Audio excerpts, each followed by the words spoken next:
I think television has changed enormously since I started working in it 20 years ago.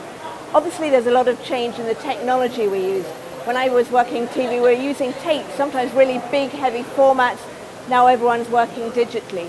But I think there's also been a really big change in the way that we make programs and the way that we as content producers work.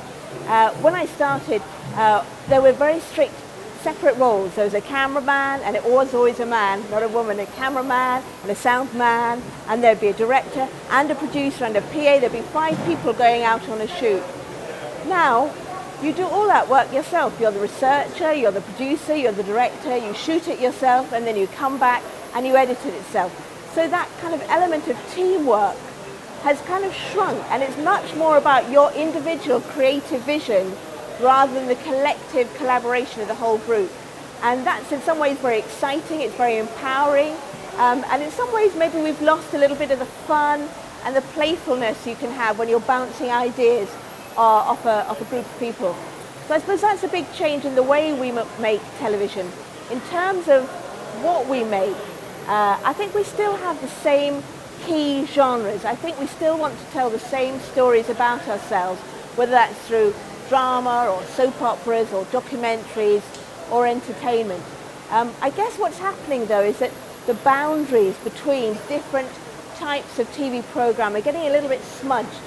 They're getting a little bit blurry. So certainly a lot of the new stuff coming out in the UK now is about blurring that distinction between documentary and drama and reality. So there's a little bit of smudginess going on there.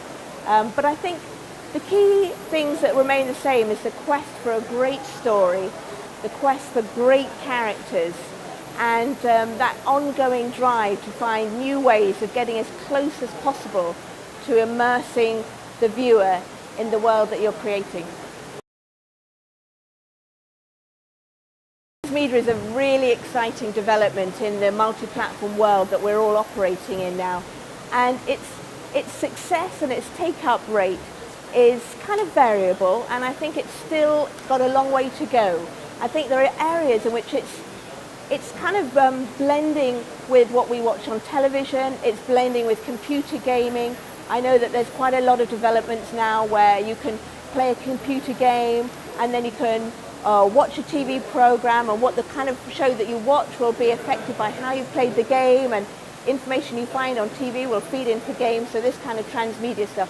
I know some of my colleagues have been involved in creating social media profiles for fictional characters. So in dramas they'll have a Twitter profile and a Facebook page so that fans can interact with these fictional characters.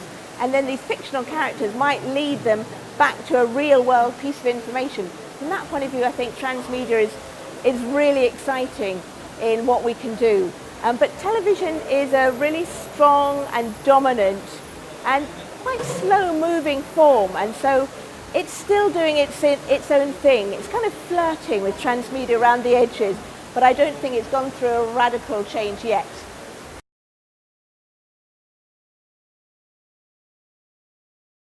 I'm absolutely certain that TV can totally hold its own in this very exciting new world of digital multi-platform. I think if you think back to something like cinema, people said when television came along, cinema, it's the end of cinema. And what do we see now? It's stronger than ever, and people love it just as much. But it's kind of changed what it does, and I think the same is true of television.